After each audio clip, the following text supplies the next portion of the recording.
যখন সুস্থভাবে নির্বাচন হচ্ছে সেই নির্বাচনকে বানচাল করার জন্য আমরা বিভিন্ন ধরনের ষড়যন্ত্র এবং চক্রান্ত দেখতে পাচ্ছি। ইতিমধ্যে আমরা অনেকগুলো অভিযোগ করেছি, নির্বাচন কমিশনের সাথেও কথা বলেছি।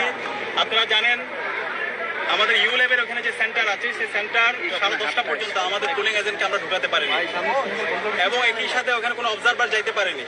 তো এই যে 2.5 ঘন্টায় ভিতরে কি হয়েছে সেটা আমরা জানি না। পরবর্তীতে আমরা কথা বলে ওইখানে আমাদের পোলিং এজেন্টকে প্রবেশ করিয়েছি এবং এরপরে কার্জন এরিয়ায় অমর 21 হলের যে সেন্টার আছে সেই সেন্টারে একজন পোলিং অফিসার ব্যালট ছাত্র দলের যে প্যানেল আছে সেই পুরো প্যানেলটাই ব্যালট তারা ক্রস দিয়ে রেখেছিল আগে থেকে। এটা জানার পর আমরা সাংবাদিক বন্ধুদের মাধ্যমে জানার পরে আমরা বিশ্ববিদ্যালয় প্রশাসনের সাথে যোগাযোগ করেছি, নির্বাচন কমিশনকে জানিয়েছি। পরবর্তীতে নির্বাচন কমিশন তার বিরুদ্ধে ব্যবস্থা নিয়েছে। একই সাথে আমরা পরবর্তীতে জানতে পারি টিএসসিতে কিছু ব্যালট পেপারে ক্রস দিয়ে একটা ব্যালট পেপারে আগে থেকে ক্রস দিয়ে রেখেছেন একজন স্টাফ। তো টিএসসির ভিতরে সিসি ক্যামেরা আছে।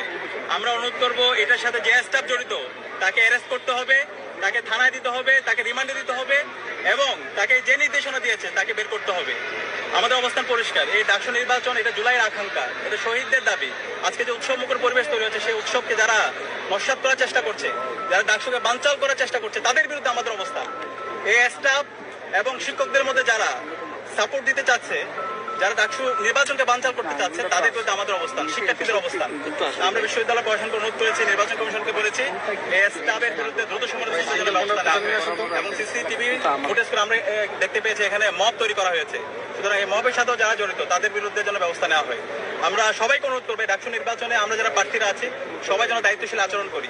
আমরা সকাল থেকেই সবার দায়িত্বশীল আচরণ করার জন্য আমরা বারবার আহ্বান করছিলাম এবং আমাদের জায়গা থেকে আমরা বারবার দায়িত্বশীল আচরণ করেছি এবং আমরা আশা করব শেষ পর্যন্ত সকল প্রার্থীরা এবং সকল ভোটাররা দায়িত্বশীল আচরণ করবে এবং এই ডাকসু নির্বাচনের মাধ্যমে আমরা সারা দেশকে আমাদের গণতন্ত্রের চমৎকার একটা মেসেজ দিতে চাই, যেখানে মতের অনেকটা থাকবে কিন্তু আমরা সবাই একসাথে কাজ করব এবং এই ডাকসু নির্বাচনটা সফল হওয়ার মাধ্যমে আমরা আগামীর বাংলাদেশের সঠিক আমরা ফ্রি ফেয়ার ক্রেডিবল ইলেকশনের একটা চমৎকার বার্তা দিব। তো আমরা